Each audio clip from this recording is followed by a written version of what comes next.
Babili Dambélé, président du Congrès ivoirien pour le développement et la paix, a été arrêté à la veille du scrutin présidentiel de 2020. Son tort est d'avoir fait adhérer à son parti des ex-combattants pro-Ouattara et pro-Gbagbo.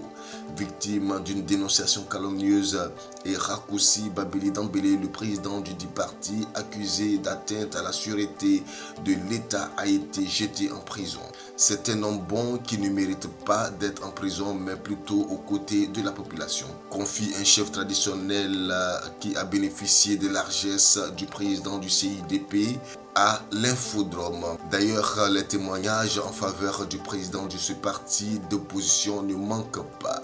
Hélas, c'est cet homme qui pourrait apporter sa pierre au processus de réconciliation nationale qui séjourne à la maison d'arrêt et de correction d'Abidjan depuis plusieurs semaines. Arrêté le 21 octobre 2020 avec certains de ses collaborateurs par des hommes armés encagoulés alors qu'il se trouvait à son bureau à Cocody-Rivière-Raciade, puis conduit à la direction de surveillance du territoire, la DST, le 26 octobre, avant d'être mis sous mandat de dépôt à la MAC. Babili Dambélé est accusé d'atteinte à la sûreté de l'État. Des sources proches du président du CIDP témoignent qu'il a été victime d'une dénonciation calomnieuse et raccourcie.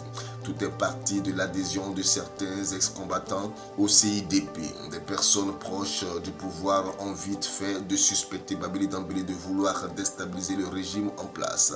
Pourtant, à maintes reprises, il a expliqué que son acte visait à éloigner définitivement des ex-combattants des armes et de toute velléité de les reprendre. Ceux qui pensent qu'ils peuvent compter sur les ex-combattants pour reprendre la guerre, ils se trompent. C'est fini, plus de déstabilisation de la Côte d'Ivoire, martelait-il dans l'une de ses déclarations devant la presse. À ceux qui lui reprochaient le fait d'avoir fait adhérer des ex-combattants à son parti, il est tourné quasiment en dérision, estimant que le pouvoir Ouattara devait plutôt le remercier de lui avoir sorti une épine du pied. Parce que pour lui, en adhérant au CIDP, les ex-combattants pro-Ouattara et pro-Gbagbo s'engageaient à faire leurs revendications d'ordre social dans un cadre légal et surtout dans la négociation politique. Aujourd'hui, la simple présence des ex-combattants dans son parti lui vaut la prison. Mais le président du CIDP continue d'être convaincu qu'il est sur le bon chemin et que son acte a contribué à la paix.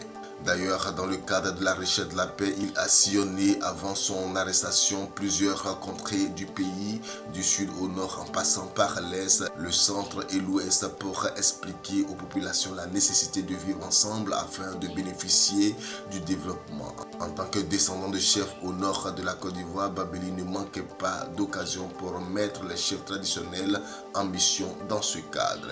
Il a même offert un véhicule à une association de chefs traditionnels au cours d'une cérémonie organisée à cet effet au siège de son parti. Sans doute, son franc-parler et certaines de ses prises de position ont certainement dérangé le pouvoir d'Abidjan, mais cet homme résolument engagé pour la paix, la stabilité et le développement a toujours prôné le dialogue comme le recommandait Feu Félix Houphouët-Boigny.